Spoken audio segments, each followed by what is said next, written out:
Lui ha fatto una riunione il 19 febbraio 2019, cioè 19 febbraio 2019 vuol dire Toninelli è diventato ministro il 2 giugno del 2018, quindi luglio, agosto, settembre, ottobre, novembre, dicembre, gennaio, febbraio. C'è una riunione forte che abbiamo fatto.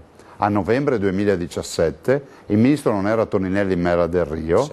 È stato deciso in comitatone, perché la sede ufficiale è comitatone, non le riunioni fatte per fare discussioni inutili, però comunque ripeto, a me non risulta che abbia fatto tutte queste riunioni e sfido il ministro a dirmi quali riunioni ha fatto e a quali non ho partecipato sulle grandi navi, ed è stato deciso a unanimità nel comitatone, che è l'organo stabilito per legge, che la soluzione è usare il canale di petrolio, il canale Vittorio Emanuele e portare le grandi navi a Marghera. Lì abbiamo una banchina di 2 chilometri. Sa cosa ha detto Toninelli in diretta con Antena 3?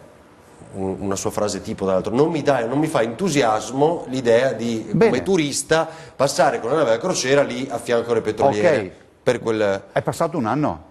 E non... Bene, si deve dimettere secondo... No, guardi, io non mi occupo delle dimissioni o delle permanenze dei ministri, ho altro da fare. Ma il ministro non può venire a fare commenti su una situazione che era stata decisa dal suo predecessore assieme a Comune e Regione. Venezia non è un porto dove arriva qualcuno, cioè, e si fa un giro col panino in mano per vedere Venezia. Venezia è un non port.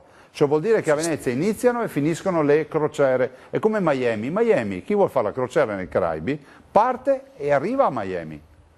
Quindi vuol dire che tutti i turisti americani che vediamo, avete visto, neozelandesi, eccetera, molto probabilmente quella nave stava scaricando i turisti, ne caricava di altri. Prendono l'aereo a Venezia, arrivano in aeroporto a Venezia e si imbarcano.